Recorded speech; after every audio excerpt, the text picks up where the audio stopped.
Bonjour tout le monde. Alléluia. Vous savez, l'Église de Dieu, ce n'est pas comme des fois nous, on perçoit ou on conçoit, parce qu'on a bâti des choses, on a bâti des églises, mais non pas selon le modèle de Dieu, mais selon le modèle des hommes.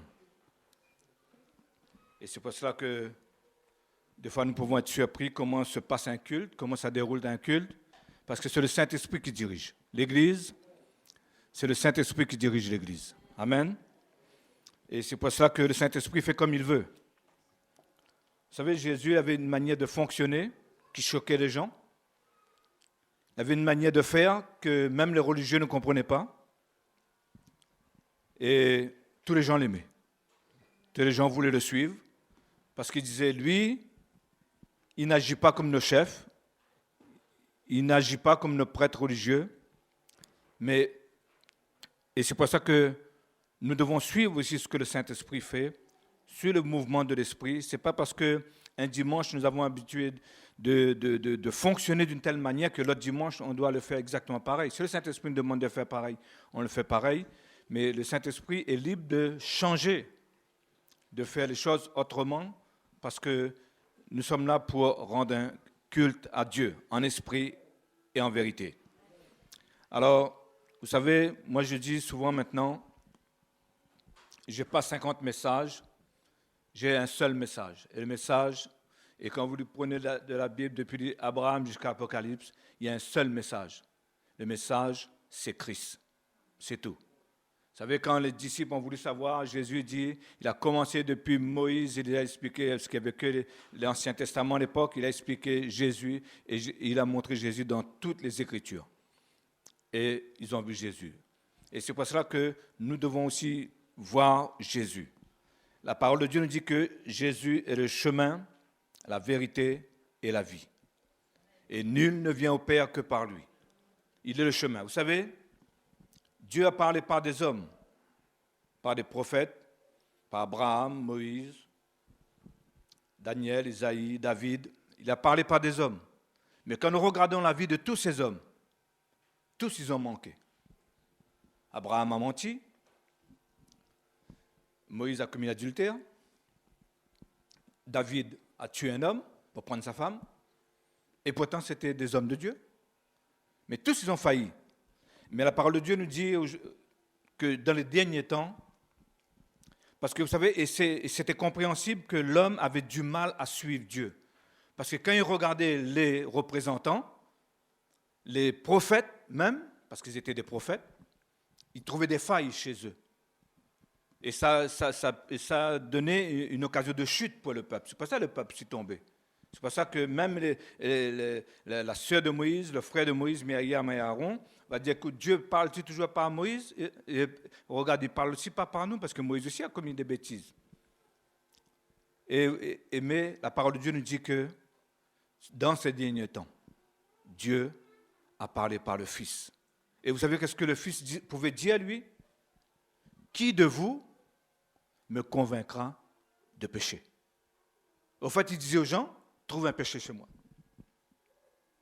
C'est ce que je dis. C'est parce qu'il dit que si vous ne croyez pas qui je suis, parce qu'il disait qu'il était le Fils de Dieu, les gens ne croyaient pas. Si vous ne croyez pas qui je suis, il dit, croyez au moins les œuvres que j'ai faites. Qui est capable de faire les œuvres que j'ai faites? Qui est capable de parler? Il a dit même que, oui, vous avez entendu parler de la sagesse de Salomon. Mais il dit, mais moi je vous dis, il y a plus que Salomon ici. Et c'est pour cela que c'est dans la personne de Jésus on peut connaître vraiment le cœur de Dieu. C'est dans la personne de Jésus. Parce que la parole de Dieu nous dit que Jésus est venu révéler Dieu au monde. Parce qu'on connaissait Dieu à travers, comme je vous dis, à travers les prophètes, à travers les écrits que les prophètes ont laissés. Ils sont dans les Écritures, ils regardaient. Mais comme ces hommes n'étaient pas parfaits, alors les gens avaient du mal des fois un peu à suivre. Mais quand Jésus est venu, Jésus dit, celui qui me voit, voit Dieu. Et nous savons que Dieu est saint, Dieu est pur, et c'est pour ça qu'il pouvait dire, qui de vous me convaincra de péché? C'est pour ça que la parole de Dieu nous dit que Jésus était l'empreinte de la personne de Dieu. C'est l'empreinte, c'est la personne. Ton empreinte, c'est toi-même. Hein? Quand on met ce papier, on voit ton empreinte. C'est pas toi, mais c'est toi. Vous comprenez ce que je veux dire? Hein? L'empreinte, c'est pas ton image, mais c'est toi. On reconnaît à travers ça. Et c'est vrai quand on a vu Jésus en tant qu'homme, mais Dieu était en Christ, réconciliant le monde avec lui-même. Parce que Dieu a toujours aimé les hommes. Comme nous avons parlé ce matin, comme le Saint-Esprit nous a montré aussi ces choses, c'est vrai que Dieu sait que l'homme est manipulé par des parce que comme je vous disais, le monde spirituel existe. Et la parole de Dieu nous dit que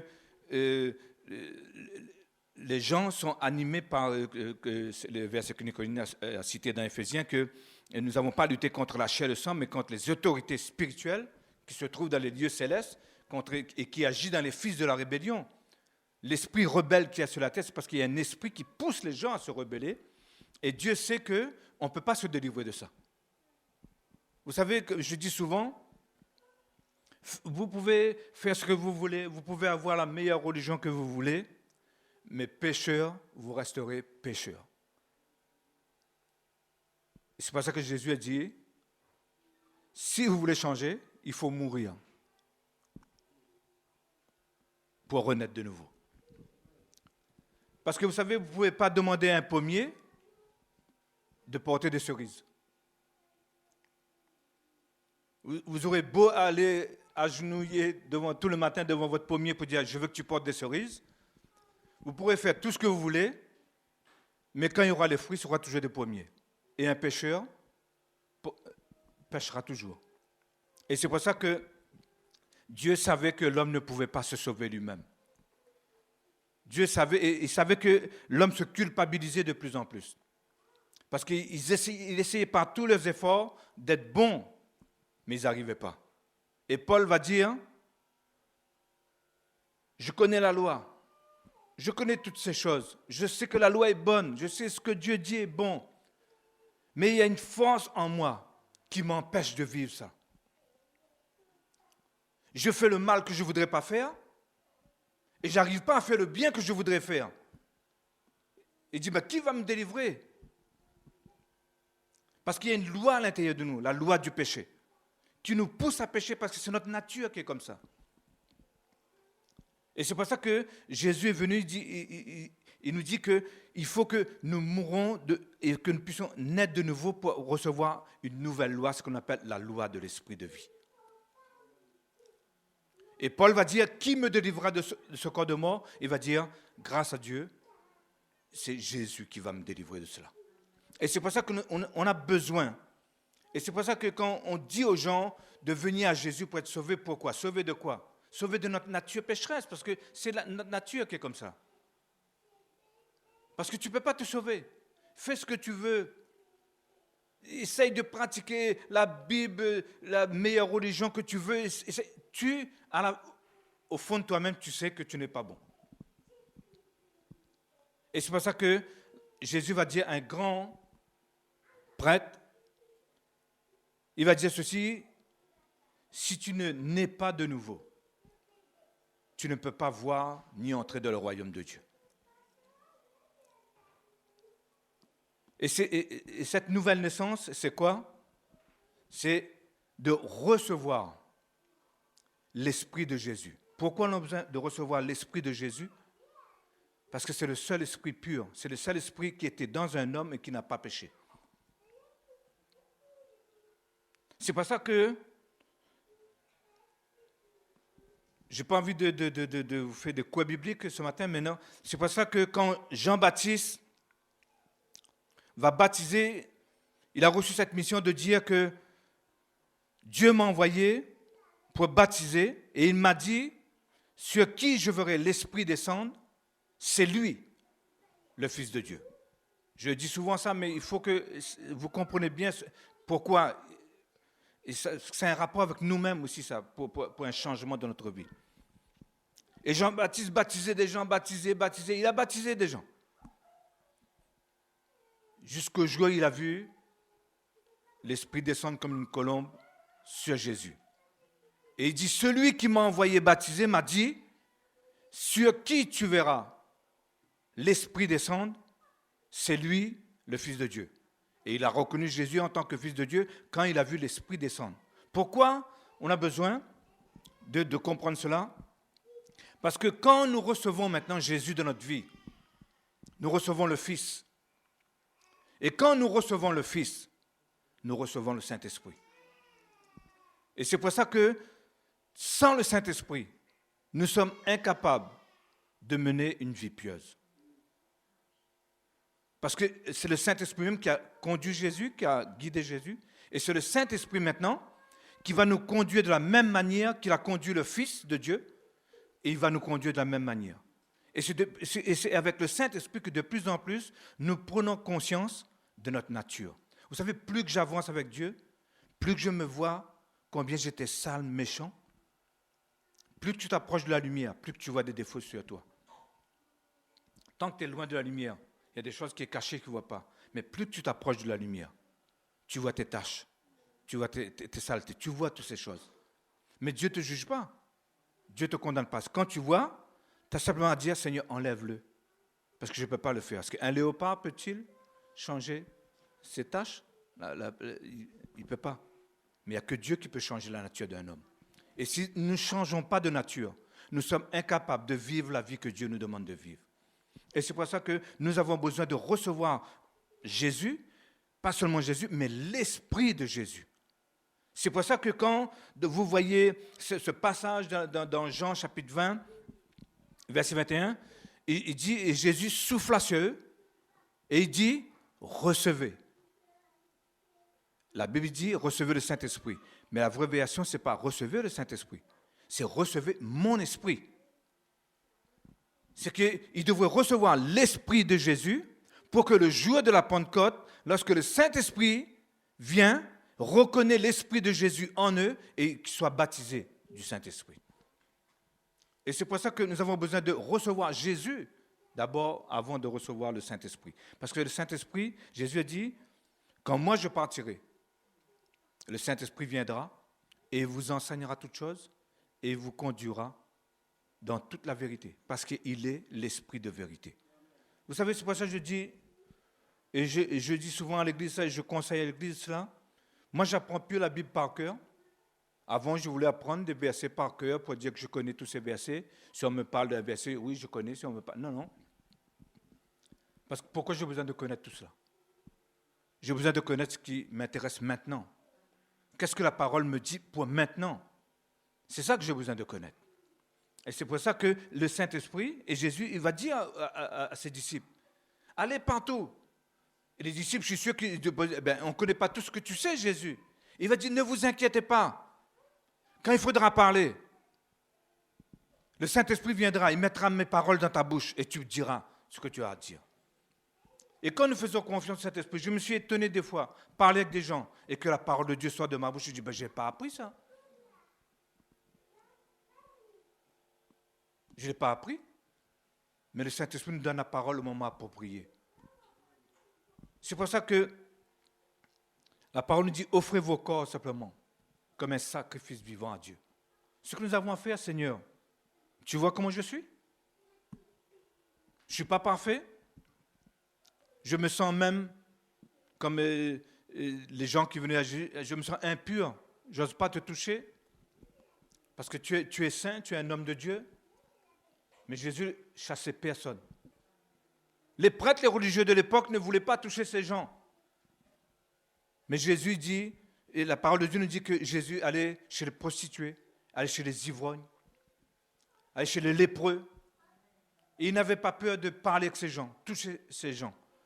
Et c'est pour ça que ce soit dans l'état où tu es, que ce soit dans la situation où tu te trouves, que ce soit dans la situation où tu te juges toi-même, tu dis, non, ce n'est pas pour moi, non, parce que Dieu est trop bon, il ne veut pas de moi. Mais Dieu veut t'accepter ce matin. Dieu veut te dire, non, tu n'es pas assez sale pour moi. Non, vous savez, la lèpre, c'était quelque chose de très lépreux, mais Jésus touchait les lépreux. Jésus donnait la vie aux lépreux. Tu n'es pas trop sale pour Jésus. Et il veut te redonner ta dignité. Ce que l'ennemi a fait de toi, parce que comme je dis, le monde spirituel existe. Il t'a piégé, il t'a poussé à tomber dans des situations qu'aujourd'hui peut-être tu as honte. Comment j'ai pu faire des choses comme ça? Comment j'ai pu dire des choses comme cela? Mais Jésus dit, il a dit à cette femme pécheresse, adultère, il a dit, moi je ne te condamne pas. Il a dit, moi je ne te condamne pas. Les religieux étaient là. Moïse nous a dit de lapider cette femme. Et toi, tu dis quoi? Et qu'est-ce que Jésus va dire? Ok, Moïse a dit, il faut lapider cette femme. Oui, c'est vrai. Mais il a dit, celui qui n'a pas de péché, jette la première pierre. Qui d'entre vous n'a pas péché? Parce que si tu as péché, si toi aussi, tu mérites d'être lapidé aussi. Alors Jésus va leur dire, celui qui n'a point de péché. Ok, cette femme commis adultère, vous la condamnez, vous? Celui qui n'a pas péché, prends la pierre et lapide-la. Et la Bible dit que tout le monde condamné de leur conscience, parce que tous savaient qu'ils ont péché. Parce qu'il y a des péchés qu'on ne voit pas. Il y a des gens qui peuvent paraître anges de lumière, mais au fait, à l'intérieur, c'est ange de démon. Mais quand Jésus, il savait, et tout le monde est parti, et Jésus est venu vers cette femme. Il a relevé cette femme, parce qu'elle était partie, elle pleurait. Parce qu'elle croyait qu'elle allait être lapidée. Et Jésus est venu relever cette femme, dit, moi aussi, je ne te condamne pas. Et il a redonné une dignité à cette femme. Vous savez, Jésus aimait les femmes. Parce que si vous remarquez cette histoire, cette femme a commis adultère, on amène la femme, mais on n'amène pas l'homme. Parce qu'elle n'a pas commis adultère tout seul. Hein? Mais on amène la femme. Mais Jésus redonnait aussi la dignité aux femmes. Et beaucoup de femmes suivaient Jésus. Et c'est pour ça que ce matin, je veux vous encourager. Que ce soit que, comme disait Nicoline, oui, je n'ai pas fait tout ce que Dieu me demandait de faire. Que ce soit ce qu'on a pu faire, que Dieu nous a demandé qu'on n'a pas fait. Mais vous savez, comme je disais souvent, c'est notre conscience qui est notre sonnette d'alarme. Tant que notre conscience réagit et dit, oh, je n'ai pas fait ce que je devrais faire. C'est bien, parce que notre conscience nous rappelle, ça veut dire que ce n'est pas trop tard. Et si notre conscience nous rappelle, ça veut dire qu'on peut repartir à zéro. Qu'il y a une nouvelle opportunité. Que Dieu nous retend la main. Il dit, moi aussi je ne te condamne pas, relève-toi, on repart. Tu t'es fait avoir, l'ennemi t'a trompé, parce que l'ennemi était un trompeur, c'était un menteur. Ok, mais maintenant, tire de leçons de cela. Tire de leçons de tes erreurs. Et maintenant, on repart. Et maintenant, écoute mon conseil. Suive mes voies. Parce que Jésus a dit, je suis le chemin, la vérité et la vie. Vous savez, moi, ici, vous connaissez notre habitude, on n'enseigne pas une religion, on enseigne simplement ce que Jésus nous a enseigné. Il a eu la victoire sur toute chose, nous aussi nous aurons la victoire sur toute chose. Et c'est pour ça que, comme je vous dis, mon message, c'est Christ. Et c'est pour ça que j'aimerais dire que lorsque nous nous assemblons, lorsque nous venons ici, nous ne voulons pas ça, pas parce qu'il faut aller à l'église. Nous ne voulons pas parce qu'il faut aller à l'église, mais nous voulons parce que l'église est une habitation de Dieu. Dieu veut habiter dans l'église. Vous savez, et souvent c'est ça le problème. C'est pour ça que des fois les gens disent, pourquoi je dois aller à l'église? Mais si on comprend pourquoi, on ne pose même pas cette question, pourquoi je dois aller à l'église. Parce que Dieu ne veut pas visiter l'église. Dieu ne veut pas descendre et repartir. Dieu veut habiter dans l'église. Pierre le dit, approchez-vous, pierre précieuse et rejetée par le monde, mais précieuse devant Dieu. Approchez-vous. Il nous appelle des pierres. Il dit, et formez un édifice. tous ensemble, former un édifice pour créer un temple où Dieu puisse venir habiter dans ce temple. Dieu veut habiter en nous. Et vous savez, et si Dieu habite en nous, il n'y a aucun démon qui peut vous terrasser. Parce que quand le démon vient, vous savez, quand le démon voyait Jésus, il dit, on sait qui tu es. Et croyez-moi, si Dieu habite dans nos cœurs, quand le démon vient, mais c'est lui qui va trembler, ce n'est pas vous qui va trembler. C'est pour ça, comme Nicolas disait ce matin, moi, je n'ai pas peur de démons. J'ai peur de ne pas faire ce que Dieu me demande de faire. Et c'est pour ça que nous devons comprendre que lorsque nous nous rassemblons, Dieu est au milieu de nous. Et c'est pour ça que nous devons nous comporter, comme je dis tout à l'heure, que Dieu est notre Père. C'est pour ça que nous devons nous comporter comme des enfants avec son Père. Des fois, on me demande combien de fois tu pries. J'aime bien dire souvent, combien de fois un enfant doit parler avec son père? Est-ce qu'il y a un nombre de fois que tu dois... Est-ce que ton père t'a dit que dans la journée, tu dois me parler 2 fois, 3 fois, 4 fois, après c'est fini? Non, tant que quand Dieu est dans son habitation. Ayez cette liberté de parler avec ton père. C'est pour ça que nous pouvons parler. Nous chantons, nous nous réjouissons parce que papa est là. Parce que Dieu est présent. Et Dieu veut que nous puissions le connaître non plus comme Dieu. Dieu, c'est pour les païens. Mais le connaître comme qu'il est notre Père. Et s'il est notre Père, on n'est pas des orphelins. S'il est notre Père, il veille sur nous. Et il a dit, vous, en parlant des hommes, dit, si méchants que vous êtes, vous savez donner de bonnes choses à vos enfants. À plus forte raison, le Père Céleste veut aussi vous donner de bonnes choses. C'est pour ça que, vous savez, des fois, Dieu nous fait des promesses et des fois, on a l'impression que nous ne recevons pas. Mais je crois que j'avais parlé un peu de ça dimanche dernier. Mais nous devons vraiment, vous savez, tant que nous marchons sur le chemin que Dieu nous demande de marcher, tout ce que Dieu a promis va se réaliser. C'est quand nous sortons du chemin, parce que le but du diable, c'est quoi? Il ne peut pas venir dans ce chemin où Dieu veut que nous marchons. Mais il est sur le côté, là, vous savez, imaginez, il y a des HLM de 2 côtés, là, il y a plein de maisons et tout, il y a des gens à la fenêtre, et puis un chemin en plein milieu. Et là, vous êtes sur le chemin, et il y a un tel qui vous crie là-bas, un tel qui vous crie ici. Ah, je vois que tu es fatigué, allez, viens, monte. Viens boire un café.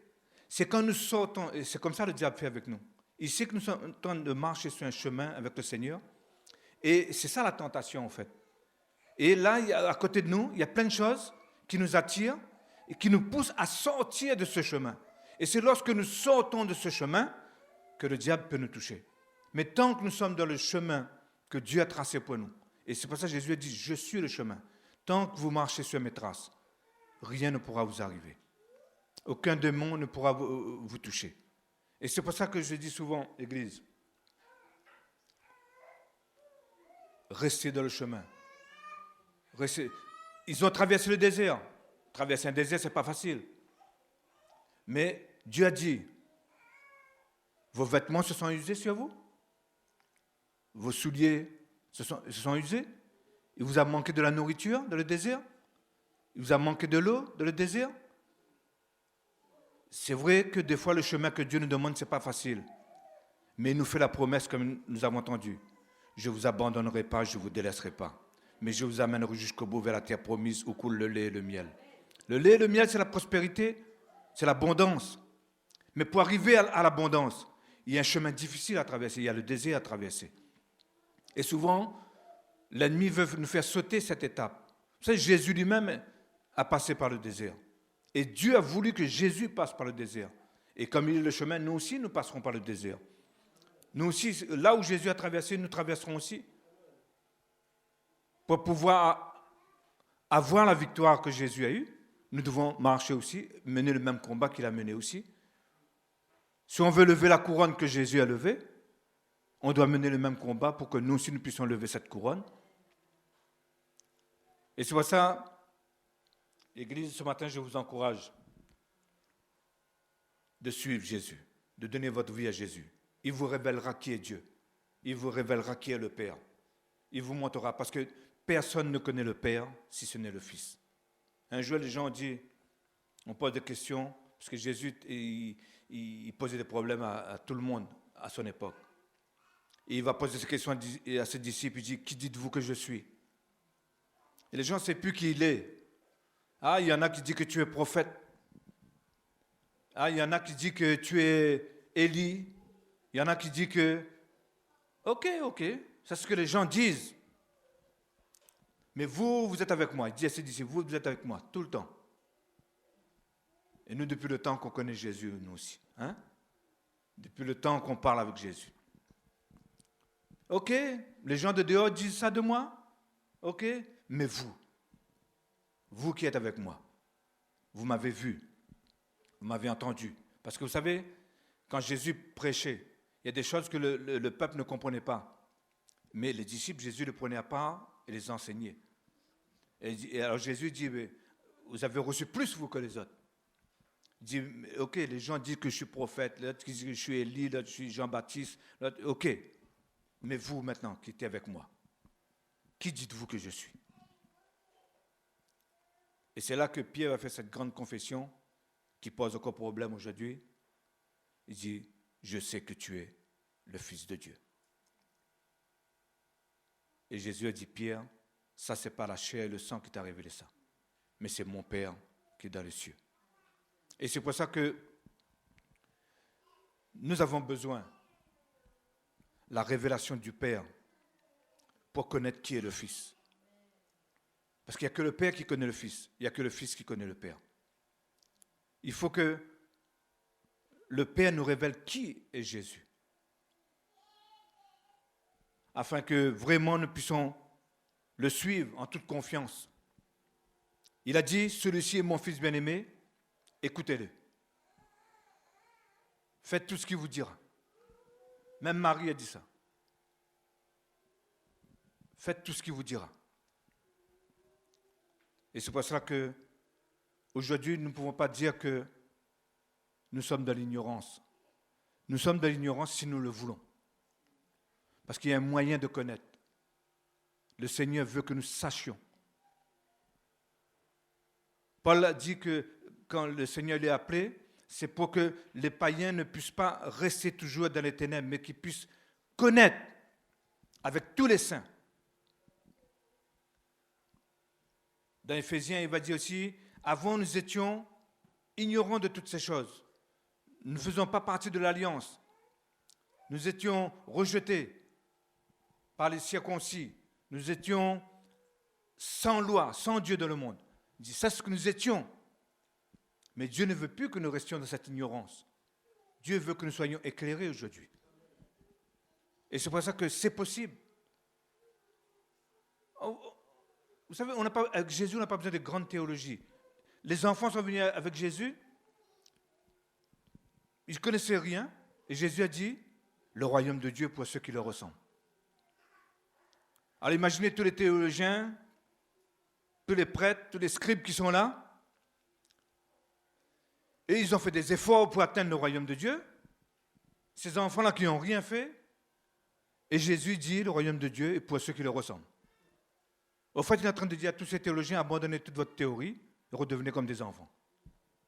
Vous êtes en train de compliquer Dieu plus que vous le connaissez. Ces enfants-là connaissent Dieu mieux que moi.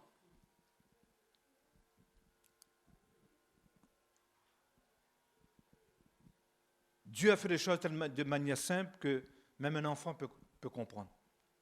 Et c'est pour ça que votre ignorance n'est pas un problème pour Dieu. Dieu veut détruire cette ignorance. Dieu veut vous donner la révélation. Dieu veut que vous sachiez que votre foi n'est pas une foi abstraite, que vous saviez où vous allez. Parce que des moments difficiles vont arriver, mais comme vous connaissez le chemin, vous savez, quand on gravit une montagne, ce n'est pas facile d'arriver au sommet. Mais quand on connaît le chemin, on sait qu'on va y arriver. On sait qu'il y a un chemin qui mène au sommet, on va y arriver. C'est Dieu, mais on va y arriver. Marie-Claire a fait ça avec nous une fois. Hein, c'était Dieu, Marie-Claire. Hein, mais on est arrivé, Marie-Claire. Hein. Elle a dit, sans bâton, je suis arrivé. Hein. Mais on y est arrivé. C'est Dieu, ce n'était pas facile. Mais tu étais content quand tu es arrivé. Hein. Mais voilà. et on va y arriver. Il ne nous a pas promis un chemin facile, mais il nous a promis la victoire. Que ce soit que vous rencontrez sur votre route, Jésus a dit, vous direz, si vous êtes sur le chemin de Dieu, vous direz à cette montagne, ôte-toi de là. Et cette montagne sortira de là. Parce que tant que tu es sur le chemin de Dieu, il n'y a rien qui peut obstruer le chemin de Dieu. Amen. Que le Seigneur vous bénisse. Amen.